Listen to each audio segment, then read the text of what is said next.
Me and my wife, Jessie, had our daughter 2 years ago. Jessie is a smoker. She doesn't smoke a lot, but she consumes 2/3 a day. She wanted to be the one who got pregnant, and I told her that she couldn't smoke at any point in the pregnancy, and only after our baby stopped breastfeeding, she could start consuming again. She agreed. I'm against smoking. I don't smoke, but it doesn't bother me that much other people smoke, and to my delight. Jessie was never a person who smelled like cigarettes despite being a smoker.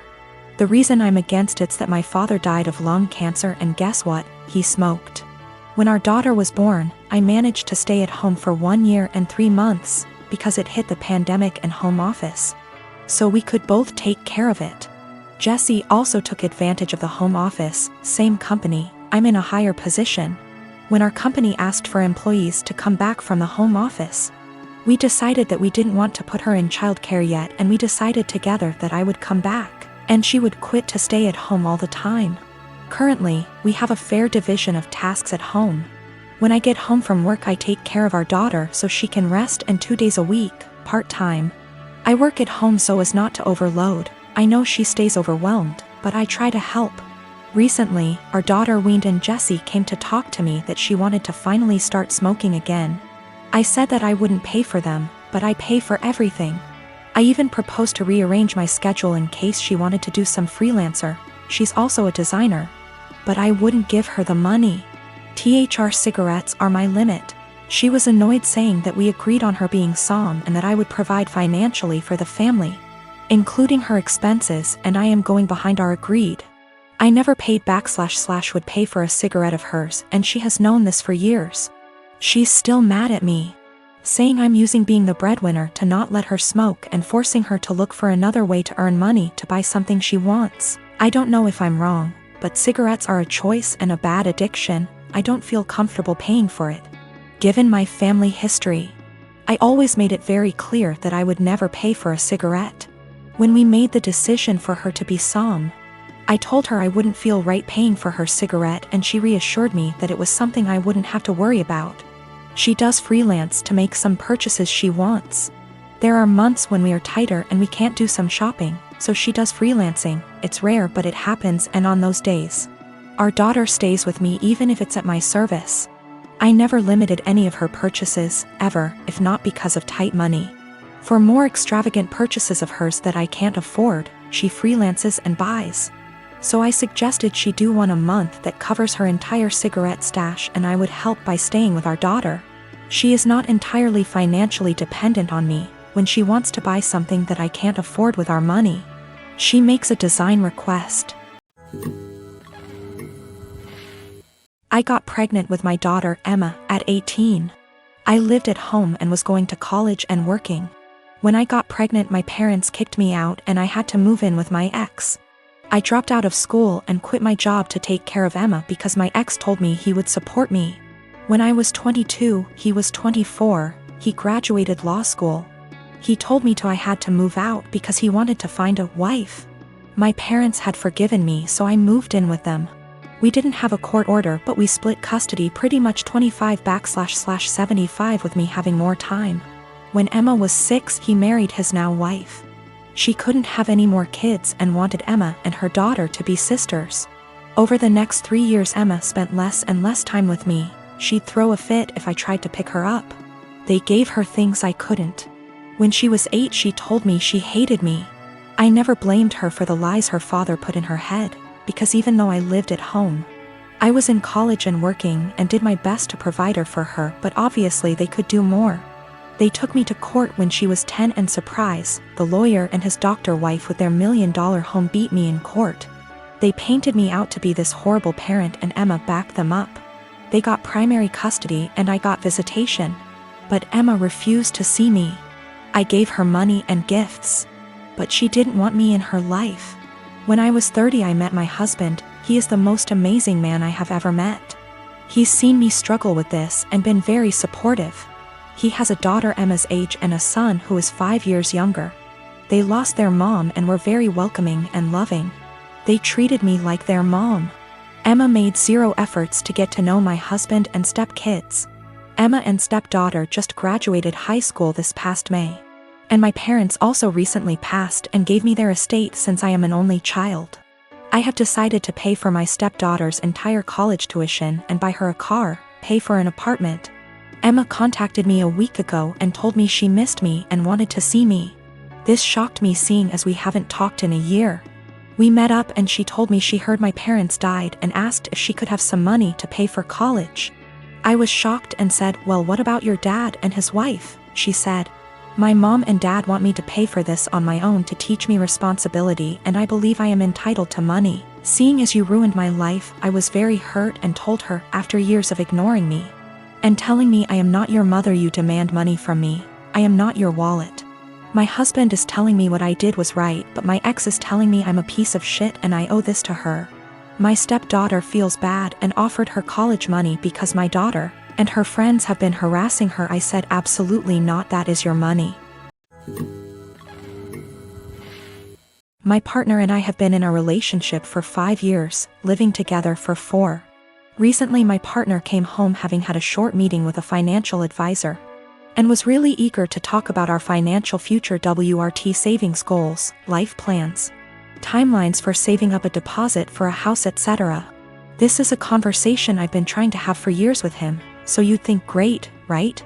I should be really happy we're finally there. But I'm not. Talking about us going for a meeting with a financial advisor and starting to build towards our future together has given me really cold feet about the relationship. I think part of it is why now? I've been trying to talk to him about this for a really long time. With renewed efforts at the start of this year when I landed my first full-time salaried position and was working out my budget / personal savings goals. Just 4 months ago he wouldn't have a conversation about it. But now that the financial advisor has said the same things, it's obviously something we should be doing and I should just jump on board with. I think if the advice was particularly different to what I'm already planning, I'd be less annoyed. But the advice is the same.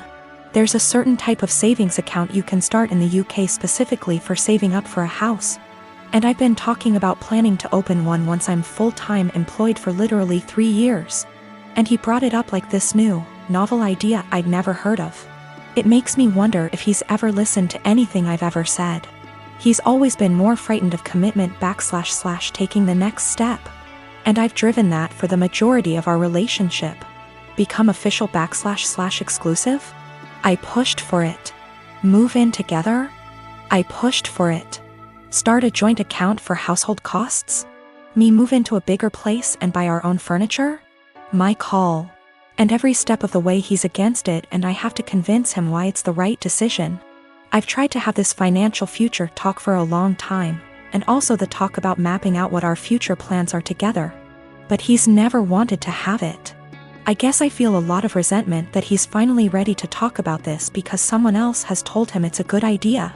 It also brings up a lot of worries I've had about the future that might have been sitting under the surface for a while. Like the marriage and kids talk, I've always been clear about what I want, and he's always vaguely agreed with me. But trying to talk to him about time scales for it is like pulling teeth and always turns into an argument.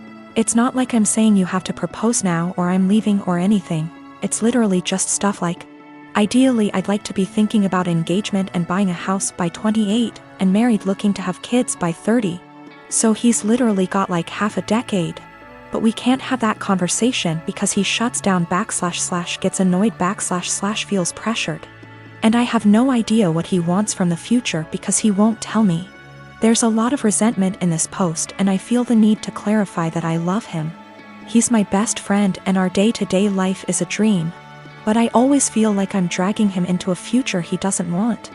And that he doesn't really trust / listen to me as an equal partner, until someone else tells him the same things I've been trying to say. I don't want that to be my future. I want someone who has these conversations with me and is excited about taking the next step. This feels like it has been one of the biggest underlying issues in our relationship that we've never been able to address. He doesn't ever really seem to listen to / consider me and often prioritizes his relationships with others. It's like he's expecting that I'll always just be there until he's ready, and that's not a very nice feeling to have. I'm not really sure where to go from here. I guess my big question is, how do I move past this resentment into a productive conversation about goals / expectations? I would like to be excited that he's finally ready to take this step together, but I just feel annoyed and uncertain. I would also like to address the issues of not feeling like a priority once and for all, since previous attempts haven't been successful. So I suppose my other question is, how do I make our communication better so that we can actually talk about these things and come up with a plan to fix them? My sister and I lost our dad a year ago. He was my only parent. Mom was never in mine or my sister's life. Dad left money, inheritance, for me and sister, and she used her inheritance to get new cars and renovate her house. I live with my aunt right now cause my brother-in-law didn't let me stay with my sister. I'm planning on using my inheritance money to pay for college tuition. I've always wanted to be doctor but haven't decided which branch yet. My sister and I haven't been close. It started after she got married to her chronically ill husband, who was allowed to make backhanded comments about dad and mock his illness, and make a scene at his funeral. Only because he's ill and shouldn't be held accountable for his behavior. I've distanced myself, but my sister kept visiting a lot lately, venting about my brother-in-law's condition. He's been in and out the hospital for heart problems and in need for a surgery. She brought up my inheritance money several times, but I end up cutting the conversation. She then straight up asked if I could help pay for her husband's surgery and she'd pay back in less than a year. I felt uneasy cause if I give her money from my inheritance, which is a large amount, then there's no guarantee she'll pay back before it's time to apply for college. I'm taking a year gap, but I know my sister can't pay back that much and I felt I was risking my future. I refused to help and she had a meltdown at my aunt's house, calling me heartless, cruel with no empathy. She said that her husband's health should be a priority and I needed to help because education is nothing compared to someone's health, and asked if I'd be happy to see her as a widow and my nephew with no father. My aunt suggested others pay, but most of them cut my sister and her husband off. I argued that her husband's poor health isn't my fault after she kept blaming and guilt-tripping me. She kept crying, and although my aunt decided to stay out of it, she said that I should be prepared for permanent damage in my relationship with my sister if I don't help her now. She's been sending texts and pictures of her family telling me this is what I was saying no to. A happy, healthy family with a healthy husband and father. I cried and felt like I was being selfish, not good aunt and sister. I asked my friend and he said let them sell the cars and all the luxurious stuff they bought to afford the surgery, and warned me, if I give them money I'll never get it back and may not be able to go to medical school.